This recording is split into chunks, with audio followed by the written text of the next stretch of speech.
All right, here we are. Oh, hey, good to see you.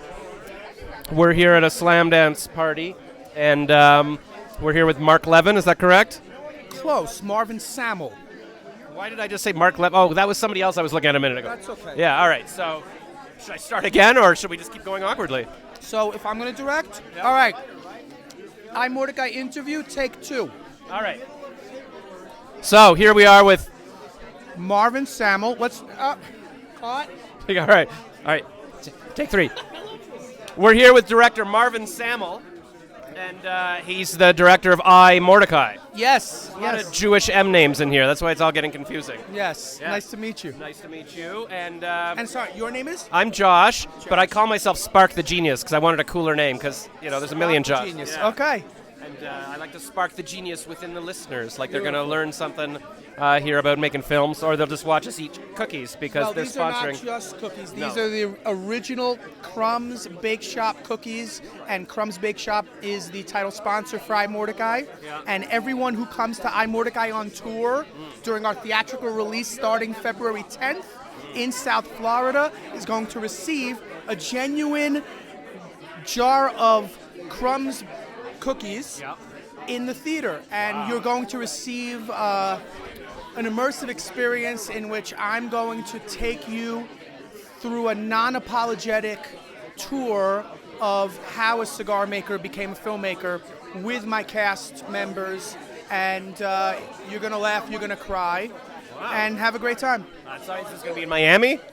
From Miami up to West Palm Beach. Oh, so it's all in South Florida. You weren't just being vague. Right, Yeah. and then we're taking the tour nationwide. That's hilarious. And are you going to bring are you bringing some talent along? Are they gonna, is it Aja? Is that her name?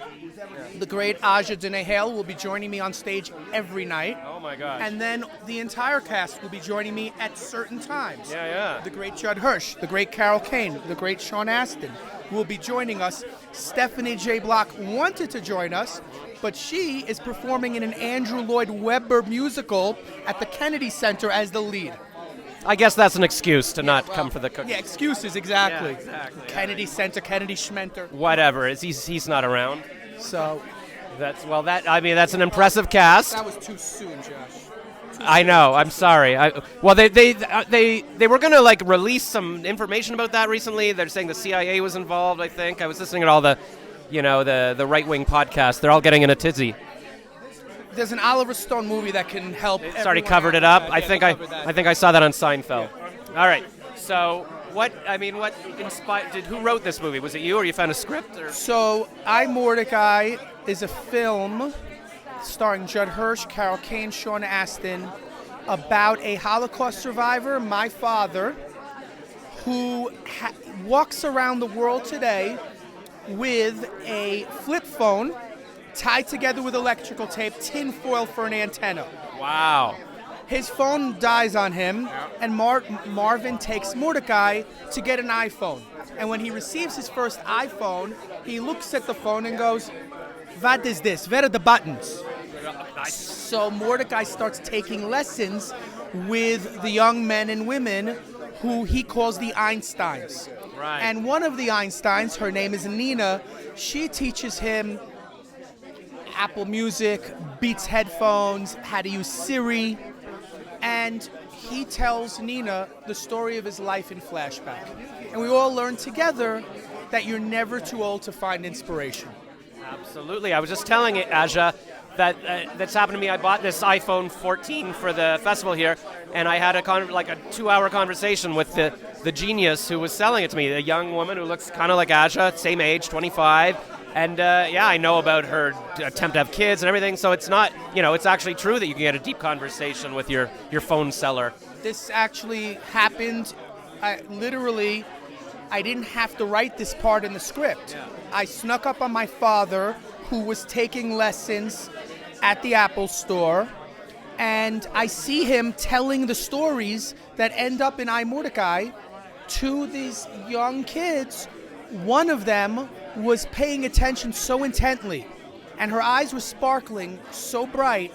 I said, wow, this is it. This is the story. Wow. And that's what gave me the impetus to turn what were simply vignettes that I had written to cope with my mother's Alzheimer's diagnosis into a theatrical film screenplay. That's amazing. And obviously you've got huge talent attached, so you've made movies before, I guess? Like what kind of stuff have you done in the past? The very first time I was on a film set was directing iMordecai. Really? Yup. And so, I mean, what's your background? Have you worked in films at all? Like, why did you just write a movie suddenly? I'm a cigar maker by trade. Okay. Well, I started writing the stories that became iMordecai to cope with my mother's Alzheimer's diagnosis. Yes. And these stories were so that my children, who I knew at that point were not going to remember their bubby. Right. So I wanted these stories written for them. Wow. And the film was made so that they can pass this story on to their children, grandchildren, and the legacy will go on forever. Wow, that is so cool. And that's what I've been thinking a lot about lately. Like, I wish, I'd recorded more relatives and heard their stories, because you assume, I'll always remember, but, I mean, what about other people, right? So. Yeah, this was a journey, truthfully, a decade and a half in the making. I went to visit my father's hometown, Jano Podlovsky, with my cousin and my uncle in 2008, and that's where we learned that our extended family did not get out of Jano Podlovsky, whereas my dad and his brother escaped. The rest of the family were rounded up and taken to Treblinka, where they all perished. And this film is the what if, where why am I here and others didn't make it? Right. And I wanted to tell the story from the standpoint of where are people who survived in the world today now? Right. And I told it in the form of a comedy, a dramatic comedy, but the ethos of this film is funny. Because my dad, in spite of all the suffering he went through, he's a funny guy. Yeah. And I always look at that kind of thing as an inspiration. Whenever I'm depressed, I'm like, you know what? There's people who went through the Holocaust, and they're still having fun and like living life and being happy. So I was a volunteer at Holocaust survivor meetings, and I got to meet so many different people who went through very different but connected experiences. Some have never recovered, while others, it's still a part of them. But there's a line in my film where a survivor says, we're not here just to survive, just to grieve. We're here to bless this life that we were given and to dance.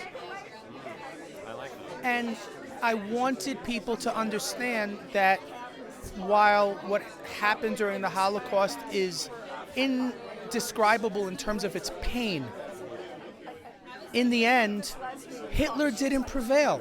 Because my family's still here, and we're laughing our fucking ass off. Yeah. So that's part of also why I wanted to make the film. Exactly. Take that, Hitler. So not only will you watch this and laugh and have a good time, you'll be sticking it to Hitler. Exactly. So come see iMordecai and let's stick it to Hitler. All right, and get cookies. Win-win. Yes, crumbs, bake shop cookies. Shalom.